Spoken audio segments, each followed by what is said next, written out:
एक छोटे से गांव के पास एक सुनसान रास्ता था जो रात के वक्त बहुत ही दर्दनाक और खौफनाक लगता था। गांव वाले अक्सर इस रास्ते से दूर रहने की कोशिश करते थे क्योंकि उनके बीच कई कहानियां चलती थी। कहते हैं कि रात के समय कोई अजीब सी चीज उस रास्ते पर दिखाई देती थी और जो भी उस रात वहां से गुजरा वो कभी वापस नहीं आया। गांव के लोग इस रास्ते को काली सड़क के नाम से जानते थे। पुरानी कहानियां थी कि इस रास्ते पर एक पुरानी हवेली थी जहां एक समय एक अमीर परिवार रहता था। उस परिवार की एक लड़की थी जो अपनी खूबसूरती के लिए मशहूर थी, लेकिन उस लड़की की जिंदगी तब बदल गई जब उसका शादी का रिश्ता तोड़ दिया गया। यह काम उसके अपने परिवार ने किया था क्योंकि उन्होंने सोचा था कि लड़की का प्यार उनके इज्जत के लिए खतरा बन सकता है। लड़की ने अपने दिल के गम को बर्दाश्त किया, लेकिन उसका दाढ़ कभी जाने नहीं दिया। कहानी के मुताबिक एक रात उस लड़की ने अपनी जान ले ली थी और उसके बाद से उसके भूत का प्रशासन था इस सड़क पर।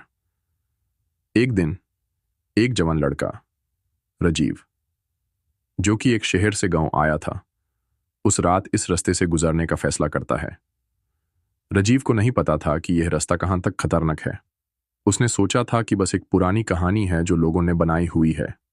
उसने अपने दोस्त सीमा को बताया कि वो काली सड़क पर जाने वाला है और सीमा ने उसे मना भी किया था, लेकिन राजीव ने नहीं सुना। मैं डरने वाला नहीं हूं, उसने कहा। रात को राजीव अपने रास्ते पर चल पड़ता है। जैसे जैसे वो सड़क के बीचों बीच आता जाता है, उसका मन अजीब सा महसूस करता है। हवा थोड़ी तेज चल रही थी और छतियन का धुंधला सा रोशनी में छुप जाना उससे कुछ अजीब लग रहा था, पर फिर भी उसने अपना रास्ता जारी रखा। जब राजीव सड़क के बीच पहुंचता है, तभी उससे एक घंटी की आवाज सुनाई देती है। पहले तो उसने सोचा कि शायद ये किसी का गौर है, लेकिन धीरे धीरे आवाज तेज होती गई। राजीव ने अपने कान ध्यान से लगाए और देखा कि उसके सामने एक पुरानी सेफ्ड साड़ी पहनने वाली औरत खड़ी थी जिसका चेहरा छुपा हुआ था। उसका बल लंबा और रुका हुआ था और वो धीरे धीरे उसकी तरफ बढ़ रही थी।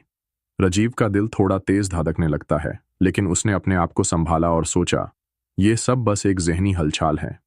उसने अपने कदम बढ़ाए और वो औरत उसके बिल्कुल पास आ गई। वो हो? राजीव ने घबराहट के साथ पूछा। वो औरत चुप रही और फिर धीरे से अपना चेहरा उसकी तरफ मोड़ दिया। राजीव का चेहरा सेफ्ट हो गया जब उसने उस औरत का चेहरा देखा।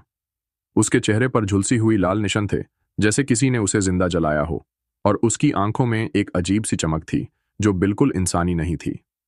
राजीव की सांस रुकी हुई थी। उसने कुछ कहने की कोशिश की लेकिन आवाज नहीं निकाल पाई।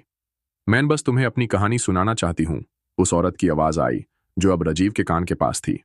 राजीव को लगा जैसे उसकी आंखों में कुछ और चीज भी दिखाई दे रही हो, लेकिन उसने अपने आप को संभाला और पूछा, तुम कौन हो और किस लिए यहां हो? वो लड़की, औरत ने जवाब दिया, जो किसके प्यार में अपनी जान ले चुकी थी। मैं वो हूं। तुम्हारे सामने जो कुछ दिखाई दे रहा है वो मेरा दर्द है। तुम्हें इस रास्ते पर कभी भी रात को नहीं आना चाहिए था।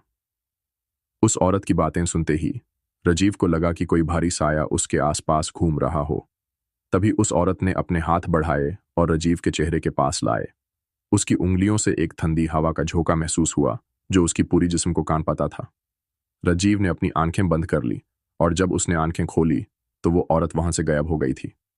वो थोड़ा समझ गया था कि कुछ अजीब हो चुका है। उसने सोचा, ये सब जो हो रहा है क्या ये सच है? राजीव ने अपना रास्ता वापस लेने का फैसला किया और घबराहट के साथ उस रास्ते से भाग गया। उसने कभी भी रात को वहां जाने का सोचा भी नहीं। अगले दिन राजीव ने गांव के लोगों से ये कहानी सुनी और उसे पता चला कि हर कोई जो भी इस रास्ते पर गया था वो कभी भी वापस नहीं आया। सभी ने कहा कि यह रास्ता शायद किसी पुरानी आत्मा की मौत की वजह से कर्स्ड है, जो अपने दर्द और गुस्सा के साथ वहां पड़ती है। राजीव ने उस दिन के बाद कभी उस रास्ते पर कदम नहीं रखा और हमेशा याद रखा कि कुछ कहानियां सच होती हैं।